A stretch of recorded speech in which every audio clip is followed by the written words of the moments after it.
नमस्कार दोस्तों। YouTube के इस बड़े से समुद्र में पर्ल एकेडमी की इस छोटी सी नाव से आप सभी का तहे दिल से स्वागत करता हूं। हमने Delhi police head constable ministerial के रिगार्डिंग एक प्रैक्टिस सेट की सीरीज स्टार्ट की हुई है। तो आज हम प्रैक्टिस सेट 15 को हम सॉल्व करेंगे। तो पहला क्वेश्चन स्टार्ट करते हैं। एक एक्सप्रेशन दिया हुआ है, इसको हमें सॉल्व करना है। तो 630 में पहले 18 से भाग करना है। तो 630 में जब हम 18 से भाग करेंगे तो ये आएगा 35, ठीक है। और 35 में फिर 5 से भाग देना है, तो ये कितना आ गया 7। तो इस क्वेश्चन का आंसर ए हो जाएगा। दूसरा क्वेश्चन देखते हैं। ये है 12 से 3/5, तो ये कितना हो जाएगा 12 पंजे 60 और 3 63/5 हो जाएगा। और प्लस ये हो गया 5 चौक 20 और 1 21/5 और गुणा में आ गया 3 3 9 और 2 11/3, ठीक है। 3 से 21 गया 7 बार, 63/5 इधर हो गया और 11 सत्ते 77/5 इधर हो गया। इन दोनों को जोड़ देंगे तो ये आएगा 140/5 और 5 से इसको भाग देंगे तो ये आ जाएगा 28। तो इसमें आंसर सी इसका आंसर हो जाएगा। देखो ये तीसरा क्वेश्चन और चौथा क्वेश्चन, ये सिंपली आपको सब्ट्रैक्ट करना है, एडिशन करना है, इसमें ये डिवीजन करना है, मल्टीप्लाई करना है। तो ये मैं नहीं कराऊंगा, आप खुद से कर लेना। हम पांचवें क्वेश्चन पे चलते हैं। ये बोलते हैं रूट में कोई वैल्यू है, मैंने एक्स मान लिया, प्लस 15 का स्क्वायर, तो ये कितना हो गया 225 और ये इक्वल किसके 235 के। तो रूट एक्स को ऐसे ही रहने देता हूँ, 235 माइनस 225 हो जाएगा। तो ये कितना हो गया 10 और रूट एक्स है, रूट जब इधर जाएगा तो ये इसका स्क्वायर कर देगा।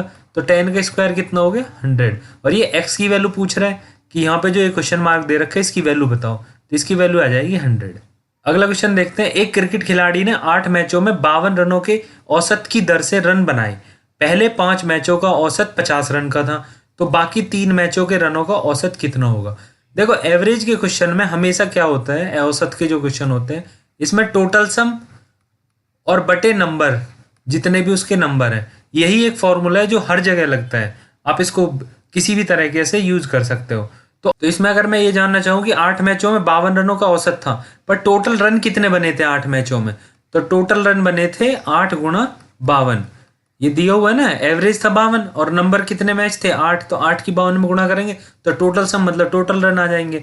ये आ जाएगा 416 और ये 5 मैचों का औसत दे रखा है। तो 5 मैच का रन देख लेंगे कि कितने रन होंगे उसमें। तो इसमें 5 तो मैच थे और एवरेज कितने था 50 का, तो ये आ गया 250।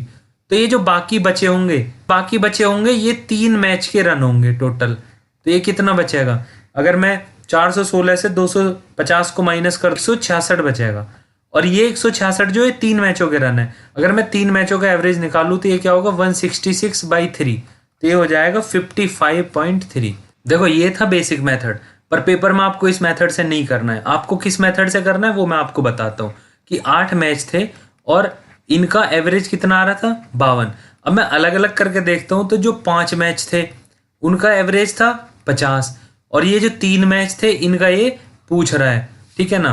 तो आप ये देखो, अगर इनका एवरेज 50 था 5 मैचों का, इसका मतलब इन्होंने कितना कम लिया, 2-2 सबने कम लिया। और 5 मैचों के हिसाब से देखूंगा तो इन्होंने कितना कम लिया 10 रन कम लिए। ये 10 रन किसको मिल जाएंगे, इन 3 मैच वालों को मिल जाएंगे। तो 10/3 एक पर्टिकुलर एक पर्सन के पास आ जाएंगे और इनका एवरेज कितना है 52 तो था। ये कह रहा था ना कि 8 मैचों का एवरेज 52 रन है, तो सबका 52 तो आ ही रहा था, तो इसका भी मैं 52 लिखूंगा। और ये 10/3 की वैल्यू जो यहाँ से आएगी ये प्लस में आ जाएगी, ये कितनी 3.33 आएगी जो इन्होंने छोड़ दिया था। तो इनके पास वो एक्स्ट्रा चला गया, एवरेज उसी को तो कहते हैं। तो ये 3.33 को और ऐड कर देंगे तो ये कितना आ जाएगा 55.33 और ये आंसर हो जाएगा। क्वेश्चन उस तरह से भी कर सकते हैं, इस तरह से भी कर सकते हैं। तो इस मेथड से हम बड़ी कैलकुलेशन से बच सकते हैं और बड़ी आसानी से हम आंसर ला सकते हैं। अगला क्वेश्चन देखते हैं। 50 मिलीलीटर और 2 लीटर का अनुपात क्या होगा। देखो ये 50 मिलीलीटर है और 2 लीटर को भी मैं मिलीलीटर में बना लेता हूँ। तो 1 लीटर में कितने मिलीलीटर होते हैं 1000, तो ये कितना हो गया 2000 हो जाएगा। और यहाँ से अगर मैं 50 से इसको कट करता हूँ तो ये हो जाएगा 40, तो इनका रेशियो आएगा 1 और 40। अभी आप इसको याद मत करो कि 1 लीटर में 1000 मिलीलीटर होते हैं, इसके लिए सिंपल मेथड होता है। इसको आप याद कर लो, किलो हेक्टो डेका ग्राम। अब यहाँ ग्राम की जगह यूनिट है, यहाँ पे आप लीटर भी रख सकते हो, यहाँ पे आप मीटर भी रख सकते हो। तो इसी फॉर्म में देखो किलो हेक्टर डेका ग्राम डेसी सेंटी मिली। तो आप जैसे जैसे नीचे आओगे 10 की मल्टीप्लाई होगी। तो देखो आप 1 लीटर में कितने मिलीलीटर होंगे, इससे कितने नीचे आ रहा है 10 यहाँ पे हुआ, 10 यहाँ पे हुआ और 10 यहाँ पे हुआ। तो 10 यहाँ पे मल्टीप्लाई हुई, फिर 10 की हुई और फिर 10 की हुई, मतलब 3 बार 10 की हुई। तो 1 लीटर में कितने मिलीलीटर हो गए? 1000 मिलीलीटर हो गए। तो आप इसको याद कर लो, आपको कभी भी ये रटने की जरूरत नहीं पड़ेगी। Kilo hecto decagram deci centi milli. ठीक है, तो ये आंसर आ गया 1:40 का। 8वां क्वेश्चन देखते हैं, यदि एक वर्ग की भुजा को 5% घटा दिया जाए तो इसके क्षेत्रफल में कितने प्रतिशत की कमी होगी?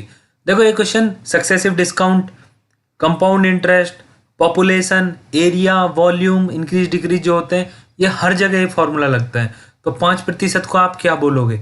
1/20।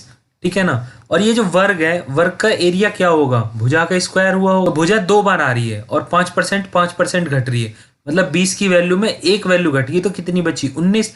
और ये प्रोसेस सेकंड टाइम भी हुई, तो 20 से फिर से 19 हो गई, तो ये कितना हो गई? ये 400 हो गया और ये 361 हो गया। तो कितना कम हो गया? पहले 400 था एरिया, अभी 361 हो गया, मतलब 39 की कमी हो गई। तो अभी आप ये देखो कि इस क्वेश्चन में आंसर कौन सा होगा। पेपर में क्वेश्चन को सॉल्व करना ही आपका पर्पज नहीं होता है, सही आंसर लगाना भी आपका पर्पज होता है और कम टाइम में लगाना होता है। तो आप ये देखो 400 का अगर आप 10% करेंगे तो कितना आएगा? 40। और 39 क्या 40 से थोड़ा सा कम है, तो इसमें आंसर देखो 25 हो नहीं सकता, 12.5 हो नहीं सकता, 6.75 भी नहीं हो सकता। आंसर क्या होगा आपका? 9.75। और ये कैसे किया इसने? 39/400, और इसको इसने परसेंटेज में कन्वर्ट कर लिया। आप इसको सॉल्व करोगे बहुत टाइम लग जाएगा, बट डायरेक्टली आपको देखने से ही पता चल रहा होगा कि 10% से थोड़ा सा कम है। अगर 40 होता तो 10% होता, और 40 से एक वैल्यू कम है, इसका मतलब थोड़ी सी 0.25 वैल्यू कम हो गई, तो 9.75 इसका आंसर आ गया। तो इस क्वेश्चन का बी आंसर हो गया। अगला क्वेश्चन देखते हैं, ये 2/3, 4/9, 5/6 और 7/12 का लघुत्तम समापवर्तक कह रहा है कि एलसीएम निकालो। देखो पीछे वाले पेपर में मैंने बताया था कि ऊपर की जो वैल्यू है इनका एलसीएम निकाल दो और नीचे की जो वैल्यू है उनका एचसीएफ निकाल दो, तो ये इस तरह से हो जाता है। इसमें देखो ऊपर वाला जो अंश बोलते हैं उसका एलसीएम निकाल देंगे और नीचे वाला जो हर होता है डिनोमिनेटर उसका एचसीएफ निकाल देंगे। तो देखो 2, 4, 5, 7 का एलसीएम हो जाएगा 140, और एचसीएफ क्या होगा? इसमें सबसे बड़ा कॉमन वैल्यू कौन सी है? इसकी वैल्यू है 3। 3, 9, 6 और 12 में 3 ही ऐसी वैल्यू है सबसे बड़ी जो कॉमन है। तो इस क्वेश्चन का आंसर कौन सा हो जाएगा? डी इसका आंसर हो जाएगा। अगला क्वेश्चन देखते हैं, 24 बैट और 32 स्टिक्स की कीमत 5600 रुपये, 3 बैट और 4 स्टिक्स की कीमत क्या होगी? देखो 24 बैट थे और 32 स्टिक थी, इनकी कीमत कितनी थी? 5600 रुपये थी। ठीक है ना। अब यहाँ से अगर मैं 8 कॉमन ले लेता हूँ तो ये अंदर क्या बचेगा? ये 3 बैट बचेंगे और ये 4 स्टिक बचेंगी, और इधर क्या है? 5600। 8 से अगर मैं 5600 को डिवाइड करता हूँ तो ये आ जाएगा 700, मतलब इनकी कीमत कितनी आ गई? 700। तो इस क्वेश्चन का आंसर हो गया सी। पर आप ये देखो कि अगर इस क्वेश्चन में ये मल्टीपल में नहीं होता, अगर ये 4, 3 और ये 4 जो है ये मल्टीपल में नहीं होते, ये क्वेश्चन पूछ लेता कि 3 बैट और 5 स्टिक की कीमत बताओ, तो आप ये नहीं निकाल पाते, क्योंकि आपको 2 वेरिएबल की वैल्यू निकालने के लिए 2 इक्वेशन चाहिए, तो आपको 2 कंडीशन भी देनी पड़ेंगी कि 24 बैट और 32 स्टिक्स की ये है और इतने बैट और इतनी स्टिक्स की इतनी है, और तब आप पूछोगे डिफरेंट। इसमें क्या था अच्छी बात कि ये दोनों चीज़ ना एक ही मल्टीपल में थी, कि 8 हमने कॉमन लिया तो 3 बैट बचे और 4 स्टिक बची, इसकी वजह से इस क्वेश्चन का आंसर हमने निकाल दिया। तो अगला क्वेश्चन देखते हैं। अगला क्वेश्चन देखते हैं, कहते हैं इनमें से कौन सी भिन्न अवरोही क्रम में, मतलब घटते हुए क्रम में। तो देखो आप पहला ऑप्शन देखेंगे, 11 पंजे कितना हुआ? 55, और ये 7 नाम 63, मतलब ये तो बढ़ता हुआ है। तो यहाँ से आगे बेसिकली किसी और क्रम में हो, पर यहाँ पे तो ये बढ़ता हुआ दिख रहा है कि 63 ज़्यादा है, इसका मतलब ये ऑप्शन हो गया गलत। नेक्स्ट ऑप्शन पे जाते हैं, 7 तिया 21 आ रहा है और 5 पंजे 25, ये भी बढ़ता हुआ दिखा रहा है, जबकि मेरे को तो अवरोही चाहिए घटता हुआ, ये भी आंसर नहीं होगा। सी को चेक करते हैं, ये हो गया 9 नाम 81 और 11 सत्ते 77, मतलब ये कम हो रहा है। फिर अगला देखते हैं, 7 सत्ते ये 49 हुआ और 9 पंजे 45, मतलब ये भी घट रहा है, और 5 पंजे 25 हुआ और 7 तिया 21, मतलब ये भी घट रहा है। तो ऑप्शन सी इसका आंसर है। पर फिर भी हम डी चेक कर लेते हैं एक बार, आंसर हमको पता चल गया सी है, पर हम डी को फिर भी चेक करेंगे। 9 सत्ते 63, आपको पेपर में चेक नहीं करना है, मैं सिर्फ आपको यहाँ समझा रहा हूँ इसलिए मैं ये चेक कर रहा हूँ। और 11 पंजे 55, मतलब ये वैल्यू कम हो रही है, यहाँ तक ठीक है। फिर 5 से 5 की करी तो 25 और 7 तिया 21, मतलब यहाँ भी ठीक है। पर यहाँ देखो 9 तिया ये 27 आएगा और ये 5 सत्ते 35, मतलब लास्ट वाला बड़ी वैल्यू आ गई, पर ये अवरोही तक घटता हुआ क्रम था, मतलब ये भी आंसर नहीं है। इस क्वेश्चन का आंसर कौन सा हो गया? सी, वो हमको पहले ही पता चल गया था। अगला क्वेश्चन देखते हैं, एक संख्या का 45% उसके 64% से 38 कम है, इसका मतलब 64% 45% से 38 ज़्यादा है। ठीक है, तो 19% की वैल्यू कितनी आ गई, और कहते हैं उस संख्या का 20% क्या होगा। देखो 19% की वैल्यू मेरे को पता है, तो 20% की वैल्यू कैसे निकालेंगे, 38/19 गुणा 20। 19 से 38 गए 2 बार और 20 दूनी 40, मतलब उसकी वैल्यू क्या होगी, 20 का आंसर हो जाएगा, 40 हो जाएगी। निम्नलिखित में से सबसे छोटी भिन्न कौन सी है, तो इसमें देखो पहले इन दोनों का कंपेयर कर लेते हैं। ये कितना 9 सत्ते 63 और 9 पंजे 45, इसके हिसाब से तो 5/9 ही कम हुई, ये बड़ी वैल्यू हो गई, ये छोटी वैल्यू है। फिर सी से कंपेयर कर लेते हैं इसकी, कि कहीं ये इससे भी छोटी हो। तो 9 पंजे 45 और इधर 9 अट्ठे 72, मतलब ये वाली भी बड़ी हो गई इससे। अब 5/9 की इससे कंपेयर कर लेते हैं, तो 7 पंजे 35 आएगा और 9 पंजे 45 आएगा, तो मतलब ये सबसे छोटी 5/9 ही है, तो बी आंसर होगा इसका। अगला क्वेश्चन देखते हैं। 90 किलोमीटर प्रति घंटा की गति से चल रही एक 160 मीटर लंबी ट्रेन एक प्लेटफॉर्म को 18 सेकंड में पार करती है, प्लेटफॉर्म की लंबाई बताओ। देखो ये एक ट्रेन थी, इसकी 160 मीटर लंबी इसकी लेंथ थी, और ये एक प्लेटफॉर्म को पार करती है। मेरे को नहीं पता इसकी क्या लेंथ थी, पर ये 18 सेकंड में पार करती है। इसका मतलब ये है कि इस ट्रेन ने अपने आप को और प्लेटफॉर्म को दोनों की डिस्टेंस को कवर किया है, और 18 सेकंड इसको लगे।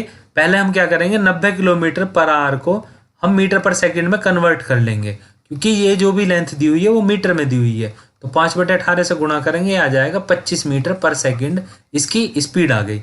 25 की स्पीड से 18 सेकंड में 450 मीटर डिस्टेंस कवर करेगी, जिसमें कि 160 मीटर लंबी तो ट्रेन खुद ही थी, तो 160 को हम माइनस कर देंगे तो 290 मीटर आ जाएगा। ये क्या आया, ये प्लेटफॉर्म की लंबाई थी जो इसने कवर की। तो इसका आंसर कौन सा हो गया, सी इसका आंसर हो गया। अगला क्वेश्चन देखते हैं। देखो कहते हैं एक संख्या का 75% दूसरी संख्या के 4/5 के समान है, पहली और दूसरी संख्या के बीच का क्रमशः अनुपात क्या होगा। देखो 75% क्या होता है, 3/4, तो मतलब x का 3/4 y के 4/5 के इक्वल है, यही तो कहना चाह रहा है। तो इसकी क्रॉस मल्टीप्लीकेशन कर देंगे और x के नीचे y को ले आएंगे इधर से, और 4 को इधर भेज देंगे, कितना हो गया 16, और 3 को नीचे भेज देंगे, कितना हो गया 15। तो x और y का रेशियो कितना हो गया 16:15, तो ए आंसर इसका ठीक हो जाएगा। अगला क्वेश्चन देखते हैं। ये एक इक्वेशन दी हुई है, इसको x+3 से विभाजित किया और शेषफल 5 बचा। तो शेषफल फिर में जो होती है वो ये कहती है कि अगर किसी से विभाजित कर रहे हैं, अगर पूरा डिवाइड हो गया तो इस वैल्यू को अगर मैं इसमें रखता हूँ तो इक्वल टू में 0 रख देंगे, और यहाँ पे क्या है 5 बच रहा है तो इक्वल टू में 5 रख देंगे। तो देखो कैसे करेंगे।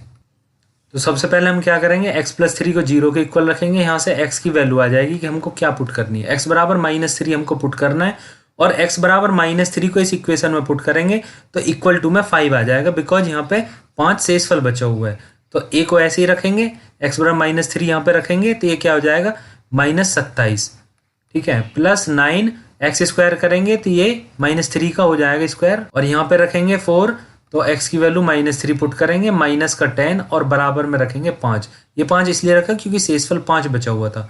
इसको हम सॉल्व कर लेंगे तो यहाँ से आ जाएगा a = 2।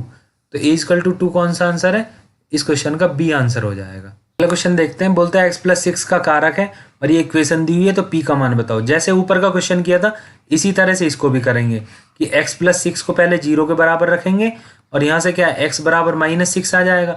अब x बराबर -6 को इस इक्वेशन में पुट कर देंगे, और ये क्या कह रहा है, इसका कारक है, इसका मतलब यहाँ पे शेष में से क्या होगा इक्वल टू में 0 आएगा।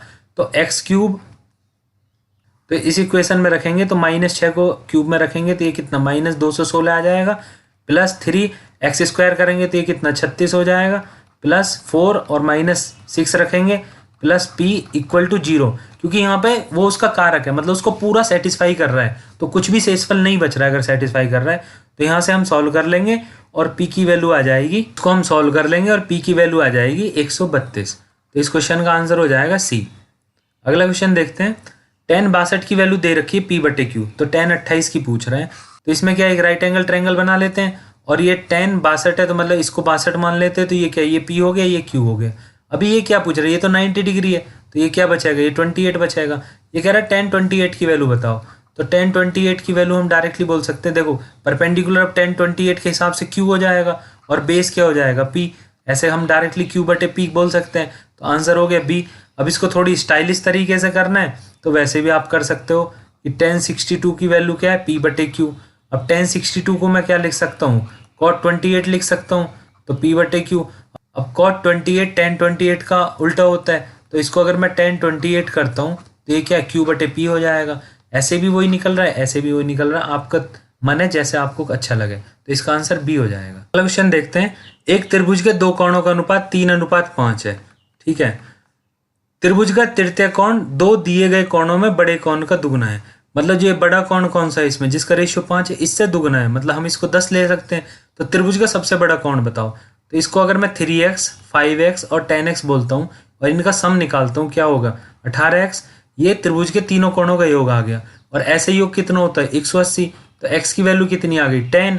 और ये त्रिभुज का सबसे बड़ा कोण पूछ रहा है, तो सबसे बड़ा क्या 10x था यहाँ से। तो 10x की वैल्यू हम पुट करेंगे x की, तो 10 इंटू 10 ये क्या हो जाएगा 100। तो यहाँ पे सबसे बड़ा कोण कौन सा हो गया 100। डी आंसर हो गया इसका सही। अगला क्वेश्चन देखते हैं। AOB की वैल्यू दे रखी है 68 और BOC की वैल्यू दे रखी है 42।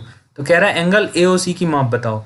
देखो ये टोटल था 68, ठीक है, और ये वाली वैल्यू है 42। तो ये बच कितना गया, ये 68 में से 42 को हम माइनस कर देंगे। तो 68 में से 42 को माइनस करेंगे 26 इसका आंसर आ जाएगा। यही ये पूछ रहा है। तो AOC कितना हो गया 26। अगर आपको मेरी वीडियो पसंद आती है तो मेरी वीडियो को लाइक करें, शेयर करें, मेरे चैनल को सब्सक्राइब करें। जय हिंद, वंदे मातरम।